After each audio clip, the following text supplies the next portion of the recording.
which isomer of C5H10 gives a single monochloro compound, कि एक ही बने, यानी कि सनलाइट की प्रेजेंस में, तो हमने सनलाइट वाले रिएक्शंस को पढ़ा है कि अगर इन्वायरमेंट डिफरेंट होंगे तो डिफरेंट टाइप के प्रोडक्ट बनेंगे। तो आपको एक ही इन्वायरमेंट यानी कि एक ही जैसा कार्बन को आपको डिजाइन करना है और C5H10 होना चाहिए। तो बेसिकली ये क्वेश्चन एनसीईआरटी का ही है, तो ये C5H10 हो गया। इसके सारे कार्बन का एनवायरमेंट एक जैसा, ये वाला कार्बन 2 हाइड्रोजन से लगा है, ये भी 2 हाइड्रोजन से लगा है, ये भी 2 हाइड्रोजन से लगा है, ये भी 2 हाइड्रोजन से लगा है, ये भी 2 हाइड्रोजन से, सारे के सारे 2 हाइड्रोजन से लगे, यानी कि सेम एनवायरमेंट है। अगर हम इसकी रिएक्शन कर दें Cl2 के साथ, किसकी प्रेजेंस में?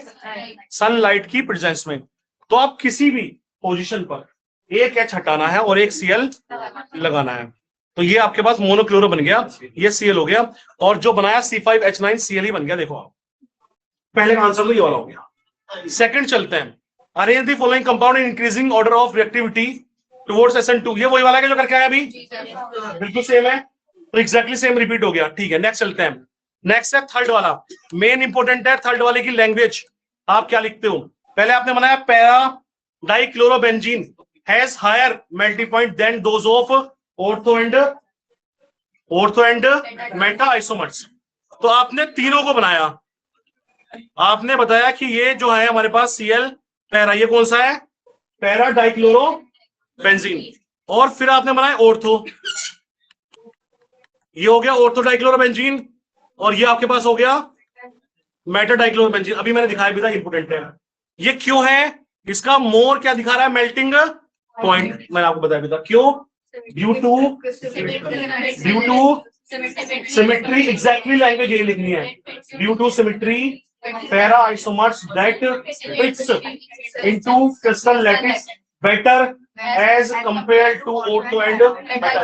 लिखेंगे, सही लिखा, एग्जैक्टली ये लाइन लिखनी है, एग्जैक्टली ये लाइन लिखनी है, लिखो। इट इज ड्यू टू, अगर नहीं लिखी तो आपने, it is due to symmetry of para isomers, symmetry of para isomers, symmetry of para isomers that fits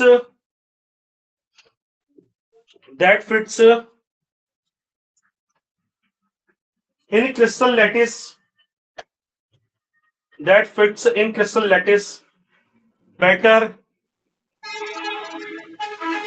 as compared to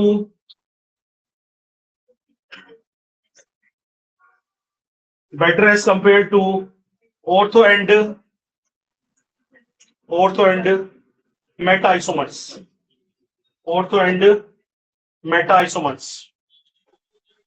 most important reaction है, जरूरी नहीं है कि ये आए, इस जैसी जरूर आने के चांसेस हैं। मैंने आपको बताया जब भी कभी भी मैग्नीशियम रिएक्ट करेगा तो हैलोजन वाले कार्बन पर रिएक्ट करेगा, तो हैलोजन वाले कार्बन पर रिएक्ट क्या, यानी कि ए क्या बना?